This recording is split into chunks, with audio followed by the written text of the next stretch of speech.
Good morning students. ਯਾਨ preparation ਦਾ ਪਹਿਲਾ topic ਮੈਂ ਕਵਰ ਕਰਨ ਜਾ ਰਿਹਾ।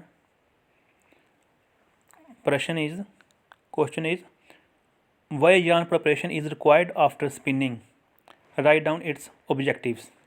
ਸਟੂਡੈਂਟਸ, ਇਹ ਵਾਲਾ ਕੁਐਸਚਨ ਤੁਹਾਨੂੰ ਐਗਜ਼ਾਮ ਦੇ ਵਿੱਚ ਜ਼ਰੂਰ ਆਏਗਾ ਅਤੇ ਫੁੱਲ 10 ਮਾਰਕਸ ਦੇ ਵਿੱਚ ਆਏਗਾ। ਇਹਦਾ ਆਨਸਰ ਹੋਏਗਾ we know weaving is the most popular way of making fabric.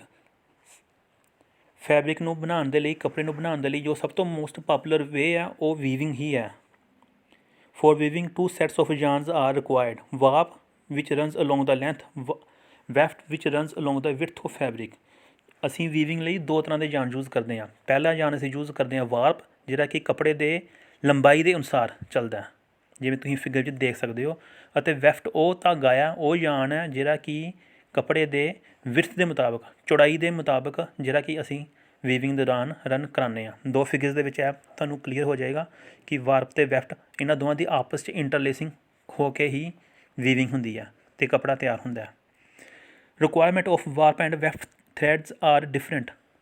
Warp ਅਤੇ ਵੈਫਟ ਥਰੈਡਸ ਦੀ ਜੋ ਰਿਕੁਆਇਰਮੈਂਟ ਹੈ ਉਹ ਡਿਫਰੈਂਟ ਹੈ। ਕਿਉਂਕਿ ਜੋ ਵਾਰਪ yarn ਹੈ ਉਹ ਬਹੁਤ ਜ਼ਿਆਦਾ ਸਟਰੈਸ, ਬਹੁਤ ਜ਼ਿਆਦਾ ਉਸਨੂੰ ਫ੍ਰਿਕਸ਼ਨ ਸਹਿਣੇ ਪੈਂਦੀ ਹੈ ਵੀਵਿੰਗ ਦੇ ਦੌਰਾਨ, ਜਦਕਿ ਜੋ ਵੈਫਟ ਹੈ ਜੋ ਕਿ ਅਲੋਂਗ ਦਾ ਵਿਰਥ ਮੂਵ ਕਰਦਾ ਹੈ ਉਹਨੂੰ ਘੱਟ ਫ੍ਰਿਕਸ਼ਨ ਦੀ ਜ਼ਰੂਰਤ ਪੈਂਦੀ ਹੈ। yarn ਜੋ ਅਸੀਂ ਵਾਰਪ ਲਈ ਯੂਜ਼ ਕਰਦੇ ਹਾਂ ਉਹਦੀ ਰਿਕੁਆਇਰਮੈਂਟ ਸਟਰੈਂਥ ਉਹਦੀ ਸਾਨੂੰ ਜ਼ਿਆਦਾ ਚਾਹੀਦੀ ਹੈ ਵੀਵਿੰਗ ਦੇ ਵਿੱਚ, ਜਦਕਿ ਵੈਫਟ ਦੀ ਇੰਨੀ ਸਟਰੈਂਥ ਜ਼ਰੂਰਤ ਨਹੀਂ ਹੁੰਦੀ।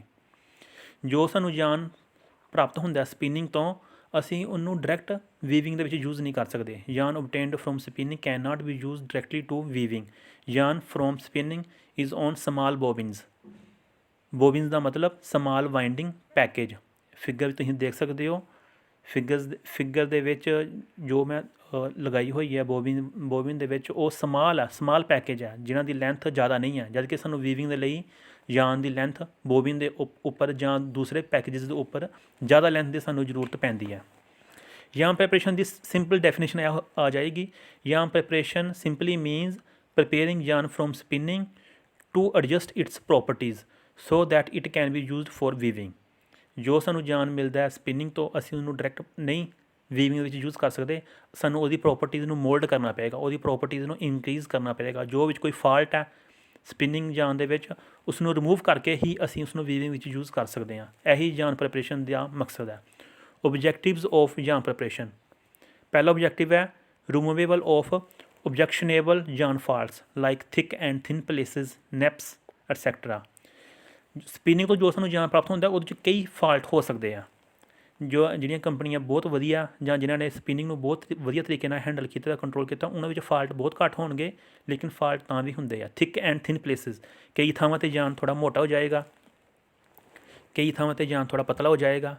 ਨੈਪਸ ਦਾ ਮਤਲਬ ਕਿ ਬੁਰ ਲੱਗ ਜਾਣਗੇ ਉੱਪਰ yarn ਦੇ ਉੱਪਰ, ਕਈ ਥਾਵਾਂ 'ਤੇ ਬੁਰ ਲੱਗ ਜਾਣਗੇ। ਇਹਨਾਂ ਹਰ ਇੱਕ ਚੀਜ਼ ਨੂੰ ਸਾਨੂੰ ਰਿਮੂਵ ਕਰਨਾ ਜ਼ਰੂਰੀ ਹੈ, ਕਿਉਂਕਿ ਬਿਨਾਂ ਇਹ ਰਿਮੂਵ ਕੀਤੇ ਸਾਨੂੰ ਵੀਵਿੰਗ ਦੀ ਐਫੀਸ਼ੀਐਂਸੀ ਸਾਨੂੰ ਪ੍ਰਾਪਤ ਨਹੀਂ ਹੋਏਗੀ। ਜਿੱਥੇ ਵੀ ਧਾਗਾ ਪਤਲਾ ਹੋਏਗਾ ਉੱਥੇ ਹੀ ਉਹ ਧਾਗਾ ਬ੍ਰੇਕ ਹੋ ਜਾਏਗਾ ਅਤੇ ਪੂਰੀ ਦੀ ਪੂਰੀ ਲੂਮ, ਜਿਹਨੂੰ ਕਿ ਵੀਵਿੰਗ ਮਸ਼ੀਨ ਕਹਿੰਦੇ ਆ, ਲੂਮ ਸਾਨੂੰ ਬੰਦ ਕਰਨੀ ਪਏਗੀ। ਦੂਸਰਾ ਮਕਸਦ ਹੈ yarn preparation ਦਾ conversion of small package to big package. Small package ਕਿਹੜਾ ਹੋਏਗਾ? ਬੋਬਿਨ, ਜਿਹਦੀ ਫਿਗਰ ਤੁਸੀਂ ਉੱਪਰ ਦੇਖੀ ਹੈ। ਅਤੇ ਬਿਗ ਪੈਕੇਜ ਕੀ ਹੋਏਗਾ? ਬਿਗ ਪੈਕੇਜ ਹੋਣਗੇ ਬਿਗ ਕੋਨਸ ਜਾਂ ਬਿਗ ਚੀਜ਼। ਇਹ ਵਾਈਂਡਿੰਗ ਪੈਕੇਜ ਹੈ ਜੋ ਕਿ ਅਸੀਂ ਨੋਰਮਲੀ ਇੰਡਸਟਰੀ ਦੇ ਵਿੱਚ ਯੂਜ਼ ਕਰਦੇ ਹਾਂ ਇੰਡੀਆ ਦੇ ਵਿੱਚ। ਹੋਰ ਵੀ ਬਹੁਤ ਤਰ੍ਹਾਂ ਦੇ ਪੈਕੇਜ ਹੁੰਦੇ ਆ, ਲੇਕਿਨ ਇੰਡੀਆ ਵਿੱਚ ਅਸੀਂ ਕੋਨਸ ਅਤੇ ਚੀਜ਼ ਹੀ ਯੂਜ਼ ਕਰਦੇ ਹਾਂ। ਨੰਬਰ 2 'ਤੇ small package to big package ਵਿੱਚ ਅਸੀਂ ਇੱਕ ਹੋਰ ਮਕਸਦ ਕੀ ਹੈ? Multi end package end single end package. ਜਿਹੜਾ ਤਾਂ ਸਮਾਲ ਪੈਕੇਜ ਹੈ, ਜਿਹੜਾ ਬੋਬਿਨ ਹੈ, ਉਹ ਹਮੇਸ਼ਾ ਹੀ ਸਿੰਗਲ ਐਂਡ ਪੈਕੇਜ ਹੋਵੇਗਾ। ਸਿੰਗਲ ਐਂਡ ਪੈਕੇਜ ਦਾ ਮਤਲਬ ਕਿ ਇੱਕ ਧਾਗਾ ਉੱਪਰੋਂ ਦੀ, ਬੋਬਿਨ ਦੇ ਉੱਪਰੋਂ ਦੀ, ਅਤੇ ਇੱਕ ਧਾਗਾ ਥੱਲੋਂ ਦੀ, ਸਿਰਫ ਇੱਕ ਹੈ। ਅਤੇ ਮਲਟੀ ਐਂਡ ਦਾ ਮਤਲਬ ਹੈ ਕਿ ਅਸੀਂ ਇੱਕ ਪੈਕੇਜ ਤੋਂ ਬਹੁਤ ਸਾਰੇ ਧਾਗੇ ਐਟ ਏ ਟਾਈਮ ਅਸੀਂ ਨਿਕਾਲ ਸਕਦੇ ਹਾਂ। ਨੀਚੇ ਫਿਗਰ ਆਏਗੀ ਕੋਨਸ ਅਤੇ ਚੀਜ਼ ਦੀ। ਉੱਪਰ ਤੁਸੀਂ ਫਿਗਰ ਦੇਖ ਰਹੇ ਹੋ ਬੋਬਿਨ ਦੀ ਜੋ ਕਿ ਸਮਾਲ ਹੈ, ਅਤੇ ਨੀਚੇ ਤੁਸੀਂ ਦੇਖ ਰਹੇ ਹੋ ਕੋਨ ਅਤੇ ਚੀਜ਼। ਕੋਨ ਅਤੇ ਚੀਜ਼ ਦੇ ਵਿੱਚ ਫਰਕ ਇਹੀ ਹੈ ਵੀ ਜਿਹੜਾ ਕੋਨ ਹੈ ਉਹਦਾ ਐਂਗਲ ਸੈਂਟਰਲ ਪੁਆਇੰਟ ਦੇ ਮੁਕਾਬਲੇ ਜਿਹੜਾ ਐਂਗਲ ਹੈ ਉਹ ਜ਼ਿਆਦਾ ਹੁੰਦਾ ਹੈ, ਅਤੇ ਚੀਜ਼ ਦਾ ਐਂਗਲ ਬਹੁਤ ਘੱਟ ਹੁੰਦਾ ਸੈਂਟਰਲ ਲਾਈਨ ਦੇ ਮੁਕਾਬਲੇ। ਜੋ ਅੰਦਰਲਾ ਪੈਕੇਜ ਆ, ਇਹ ਕਾਰਡਬੋਰਡ ਦਾ ਪੈਕੇਜ ਇਸ ਵੇਲੇ ਅੰਦਰ ਯੂਜ਼ ਕੀਤਾ ਹੋਇਆ ਇਹਨਾਂ ਨੇ, ਅਤੇ ਕਾਰਡਬੋਰਡ ਦੇ ਪੈਕੇਜ ਦੇ ਉੱਪਰ ਹੀ yarn ਨੂੰ ਇਹਨਾਂ ਨੇ ਟਰਾਵੈਸ ਕੀਤਾ ਹੋਇਆ ਐਂਗਲ 'ਤੇ। ਐਂਗਲ 'ਤੇ ਟਰਾਵਰਸ ਕੀਤਾ ਹੋਇਆ। ਅਗਲਾ ਮਕਸਦ ਹੋਏਗਾ ਟੂ ਇਨਕਰੀਜ਼ ਜਾਨ ਲੈਂਥ। ਬੋਬਿਨ 'ਤੇ ਸਮਾਲ ਪੈਕੇਜ ਆ ਬੋਬਿਨ ਅਤੇ ਜਾਨ ਲੈਂਥ ਬਹੁਤ ਘੱਟ ਹੋਏਗੀ, ਅਸੀਂ ਇਸ ਨੂੰ ਨਹੀਂ ਯੂਜ਼ ਕਰ ਸਕਦੇ ਵੀਵਿੰਗ ਲਈ, ਕਿਉਂਕਿ ਸਾਨੂੰ ਵੀਵਿੰਗ ਦੇ ਲਈ ਸਾਨੂੰ ਲਗਾਤਾਰ ਧਾਗਾ ਚਾਹੀਦਾ, ਲਗਾਤਾਰ ਲੌਂਗ ਲੈਂਥ ਸਾਨੂੰ ਚਾਹੀਦੀ ਹੈ। ਉਹ ਫਿਰ ਅਸੀਂ ਬੋਬਿਨ ਤੋਂ ਧਾਗਾ ਲੈ ਕੇ ਅਸੀਂ ਇਸ ਨੂੰ ਵਾਈਂਡਿੰਗ ਕਰਾਂਗੇ ਅਤੇ ਬਣਾਵਾਂਗੇ ਕੋਨਸ ਅਤੇ ਚੀਜ਼ ਜਾਂ ਹੋਰ ਰਿਕੁਆਇਰਡ ਜੋ ਸਾਨੂੰ ਪੈਕੇਜ ਚਾਹੀਦਾ ਉਹਦੇ ਮੁਤਾਬਕ। Conversion of single end package to multi end package. ਮੈਂ ਪਹਿਲਾਂ ਹੀ ਦੱਸ ਚੁੱਕਿਆ ਕਿ ਜਿਹੜਾ ਬੋਬਿਨ ਹੈ ਉਹ ਸਿੰਗਲ ਐਂਡ ਪੈਕੇਜ ਹੈ, ਇੱਕ ਧਾਗਾ ਉੱਪਰ ਹੋਏਗਾ ਅਤੇ ਇੱਕ ਧਾਗਾ ਥੱਲੇ ਹੋਏਗਾ, ਉਹਦਾ ਸਿੰਗਲ ਐਂਡ ਹੋਏਗਾ। ਲੇਕਿਨ ਮਲਟੀ ਐਂਡ ਪੈਕੇਜ ਦਾ ਮੀਨਿੰਗ ਹੈ ਵੀ ਇੱਕ ਪੈਕੇਜ ਦੇ ਮਲਟੀ ਐਂਡ ਹੋਣਗੇ, ਉਹਦੇ ਬਹੁਤ ਸਾਰਾ ਐਂਡ ਹੋਣਗੇ, ਅਸੀਂ ਇੱਕ ਤੋਂ ਜ਼ਿਆਦਾ ਪੁਆਇੰਟ ਤੋਂ ਅਸੀਂ ਧਾਗਾ ਰਿਮੂਵ ਕਰ ਸਕਦੇ ਹਾਂ ਮਲਟੀ ਐਂਡ ਪੈਕੇਜ ਤੋਂ। ਅਗਲਾ ਮਕਸਦ ਹੈ ਓਬਜੈਕਟਿਵ ਹੈ to reduce friction between yarns and to increase the strength of yarns। It is done by sizing. ਹੁਣ ਜਦੋਂ ਅਸੀਂ ਵੀਵਿੰਗ ਕਰਦੇ ਹਾਂ ਅਤੇ ਅਸੀਂ ਦੋ ਤਰ੍ਹਾਂ ਦੇ ਹੁੰਦੇ ਆ, ਤੁਹਾਨੂੰ ਮੈਂ ਦੱਸਿਆ ਧਾਗੇ, ਇੱਕ ਹੁੰਦਾ ਵਾਰਪ, ਦੂਸਰਾ ਹੁੰਦਾ ਵੈਫਟ।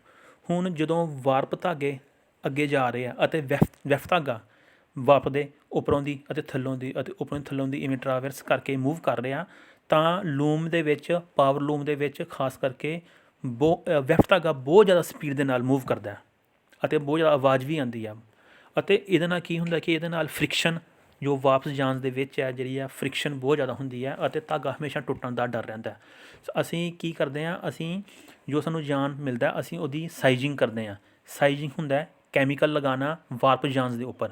ਵਾਰਪ ਜਾਨਸ ਦੇ ਉੱਪਰ ਅਸੀਂ ਸਾਈਜ਼ ਲਗਾਵਾਂਗੇ, ਕੈਮੀਕਲ ਲਗਾਵਾਂਗੇ। ਕੈਮੀਕਲ ਲਗਾਉਣ ਦੇ ਨਾਲ ਕੀ ਹੋਏਗੀ, ਉਹਦੀ ਜੋ ਫ੍ਰਿਕਸ਼ਨ ਹੈ ਧਾਗੇ ਦੇ ਉੱਪਰੋਂ ਦੀ, ਉਹ ਫ੍ਰਿਕਸ਼ਨ ਘੱਟ ਜਾਏਗੀ, ਜਿਹਨੂੰ ਕਹਿੰਦੇ ਆ ਰਗੜ ਘੱਟ ਜਾਏਗੀ ਅਤੇ ਧਾਗਾ ਆਰਾਮ ਦੇ ਨਾਲ ਅੱਗੇ ਮੂਵ ਕਰੇਗਾ ਅਤੇ ਬ੍ਰੇਕੇਜ ਦੇ ਚਾਂਸਸ ਬਹੁਤ ਜ਼ਿਆਦਾ ਘੱਟ ਜਾਣਗੇ। ਬ੍ਰੇਕੇਜ ਤਾਂ ਵੀ ਹੋਏਗੀ ਲੇਕਿਨ ਬ੍ਰੇਕੇਜ ਚਾਂਸਸ ਘੱਟ ਜਾਣਗੇ।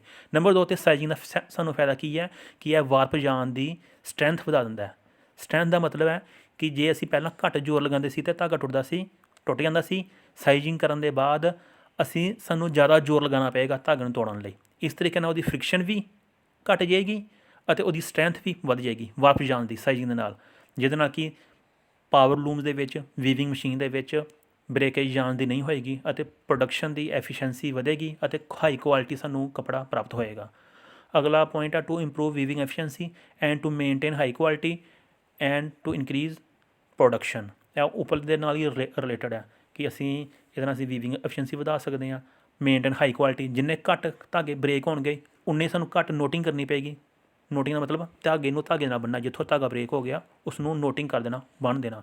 ਉਨੀ ਘੱਟ ਨੋਟਿੰਗ ਹੋਏਗੀ ਅਤੇ ਘੱਟ ਨੋਟਿੰਗ ਦਾ ਮਤਲਬ ਹੈ ਕਿ ਜੋ ਫੈਬਰਿਕ ਜੋ ਹੁਣ ਬਣ ਰਿਹਾ, ਕੱਪੜਾ ਬਣ ਰਿਹਾ, ਉਹਦਾ ਜਿਹੜਾ ਸਰਫੇਸ ਹੈ ਸਾਨੂੰ ਬਿਲਕੁਲ ਪਲੇਨ ਮਹਿਸੂਸ ਹੋਏਗਾ। ਹੱਥ ਲਾਉਣ 'ਤੇ ਸਾਨੂੰ ਫ੍ਰਿਕਸ਼ਨ ਮਹਿਸੂਸ ਨਹੀਂ ਹੋਏਗੀ।